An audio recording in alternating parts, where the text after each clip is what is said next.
అదే RTV app వార్తల్ని క్షణాల్లో చదివే అవకాశం ఉంటుంది. ఒక న్యూస్ పేపర్, ఒక టెలివిజన్ ఛానల్ మీ చేతుల్లో ఎప్పుడూ ఉంటాయి. ముఖ్యంగా ఈరోజు నారాపుర వెంకటేశ్వర స్వామి టెంపుల్ను 17 సంవత్సరాల కిందట టీటీడీలో కలపడం జరిగింది. మళ్ళీ 10 రోజుల పాటు బ్రహ్మోత్సవాలు, అందులో ప్రధానంగా 17వ తేదీ నాడు రథోత్సవం. ఊరంతా 28 చోట్ల ఆపుతూ ప్రయాణం. ఏం చేయాలా?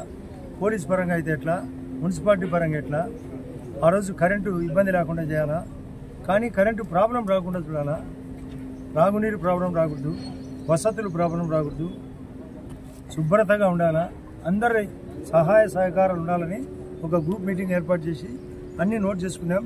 దీన్ని దృష్టిలో పెట్టుకొని ఎల్లుండి నాడు 8వ తేదీ నాడు TTD board member Bhanuprakash Reddy BJP party, ఆయనతో పాటు సురేందర్ రెడ్డి, మరి కొంతమంది 20 మందికి పైగా staff, assistant commissioner of endowments Kadapa నుండి కూడా రమ్మని ఈ టెంపుల్కి ఏం చేయాలా, అందులో టీటీడీ తరఫున ఏం చేయాలా, ఇక్కడ ఆస్తుల కల్పన ఎలా చేయాలా, వసతుల కల్పన ఎలా చేయాలనేది ఉద్దేశం. ఇది జమ్మనమడుగు సర్వతో అభివృద్ధి కోసం అదొక భాగం.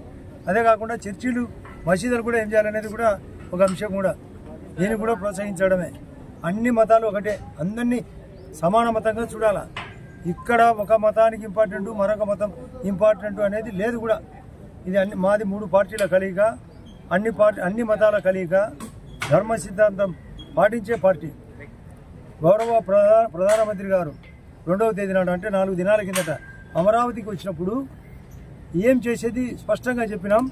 మీరందరూ చూడొచ్చు, 1000 దినాల్లో అంటే 3 ఏళ్లలో ఖచ్చితంగా అమరావతి పూర్తవుతుంది, పోలవరం పూర్తవుతుంది, ఈ రాష్ట్రంలోని నేషనల్ హైవేలు, టిడ్కో హౌస్, ఎన్టీఆర్ హౌసింగ్, వ్యక్తిగత హౌసింగ్, రోడ్లన్నీ పూర్తవుతాయి.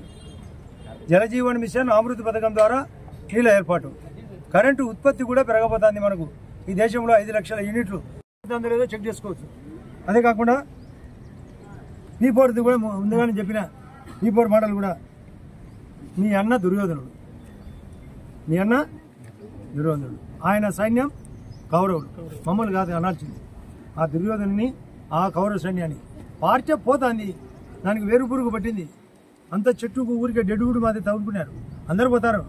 రాంసుబ్బారెడ్డి గారు స్టేట్మెంట్ ఇచ్చి హక్కు లేదు, సుధీర్ రెడ్డికి ఎక్స్ఎమ్మెల్యేకి హక్కు లేదు, ఆమె హక్కు లేదు, సుధీర్ రెడ్డికి ఎక్స్ఎమ్మెల్యేకి హక్కు లేదు. అవినాష్ రెడ్డి ఏ8 కాదు, ఆర్టిఫిషియల్ ఇంటెలిజెన్స్ నడుచు అంటే ఏ8 మాదిరి పనిచేస్తున్నాడు.